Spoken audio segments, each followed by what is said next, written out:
Yet Mui Aisha Data. Friends, today's topic: did Zoroaster really invent monotheism, or was Egypt first? Let us find out. Picture the ancient world. Everywhere you looked, gods ruled.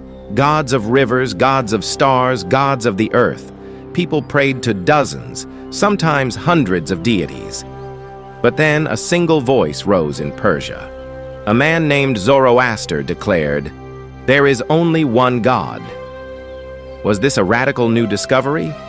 Or was he echoing ideas already born in the temples of Egypt and the Semitic lands? This is the 3,000-year-old mystery of monotheism. Zoroaster, also called Zarathustra, is often celebrated as the world's first true monotheist. Historians place his life somewhere between 1800 and 1000 BCE, though the exact date remains uncertain. He founded a religion known as Zoroastrianism, centered on one supreme god, Ahura Mazda, the wise lord. But here lies the puzzle. Long before Zoroaster, whispers of one god worship were already stirring in Egypt and among the Semitic peoples of the Near East. So, who was first? Zoroaster's revolution. Zoroaster's message was shocking in its simplicity. He proclaimed, "There is only one true God, Ahura Mazda, embodying light, truth, and justice." Against him stood Angra Mainyu, the spirit of darkness and evil. This dualistic vision, a cosmic battle between good and evil, was unlike anything the world had seen. It wasn't just about worship. Zoroaster told his followers, "Every human being must choose a side. Stand with truth or fall into lies." This moral struggle would later echo in Judaism, Christianity, and Islam. But scholars ask, was Zoroaster a lone visionary, or did he inherit ideas already circulating in older civilizations? Zoroaster, the spiritual visionary. Zoroaster was more than a thinker. He was a deeply spiritual man. Tradition says that at the age of 30, he had a divine vision of Ahura Mazda, the wise lord, surrounded by radiant beings of light. From that moment, he dedicated his life to teaching a bold truth, that good thoughts, good words, and good deeds are the path to divine order. His spirituality was not only mystical, but also practical, calling people to choose light over darkness, justice over lies. This balance of vision and morality is what made Zoroaster not just a prophet of Persia, but a spiritual guide whose influence still echoes across religions today. Egypt's forgotten pharaoh. Travel back to 1350 BCE. Egypt's mighty pharaoh. Akhenaten made a decision that shocked his kingdom. He closed the temples, silenced the priests, and declared, "There is only one god, Aten, the sun disk." This was centuries before Zoroaster's time.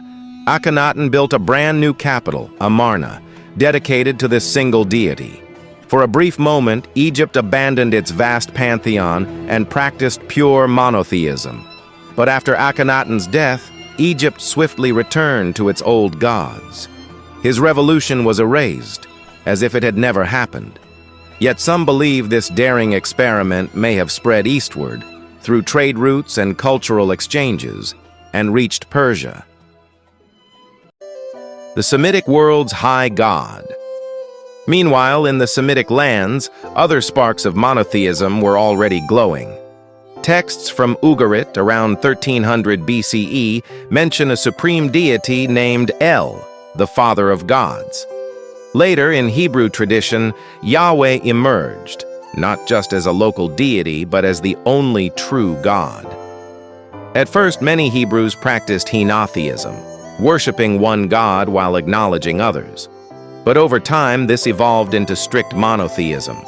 Could Zoroaster have known of these ideas through contact with Semitic tribes along Persia's frontiers?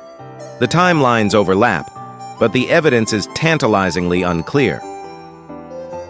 Zoroaster's unique vision.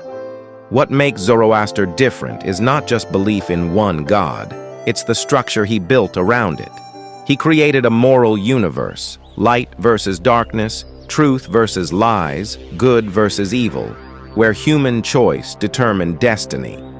His teachings, preserved in the Avesta, introduced concepts that still shape religions today: heaven and hell, judgment after death, resurrection, and the final victory of good.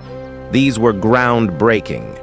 Even if others hinted at one god before him, Zoroaster organized monotheism into a philosophy and way of life. So did he borrow the idea? The truth is, ideas in the ancient world flowed freely. Merchants, travelers, and armies carried not just goods but also beliefs. Zoroaster did not steal from Egypt or the Semites. Instead, he seems to have absorbed ancient echoes and transformed them into something entirely new. When Persia rose as a mighty empire, Zoroastrianism became its official faith. From Babylon to Israel, from Greece to India, the influence of Zoroaster's vision spread across continents. So, was Zoroaster the very first monotheist? Probably not. But he may have been the first to fully define monotheism, to turn it into a powerful, lasting system that shaped the future of world religions. Long before the prophets and scriptures we know today, Zoroaster lit a flame that taught humanity. The universe has meaning, good and evil matter, and perhaps, just perhaps, there is one divine truth guiding it all. And that question still lingers today. So what do you think? Was Zoroaster the world's first true monotheist, or just one voice in a much older chorus? Share your thoughts in the comments, and don't forget to like this video, subscribe to the channel, Stories and More, and join us again as we uncover more ancient secrets that still shape our world today.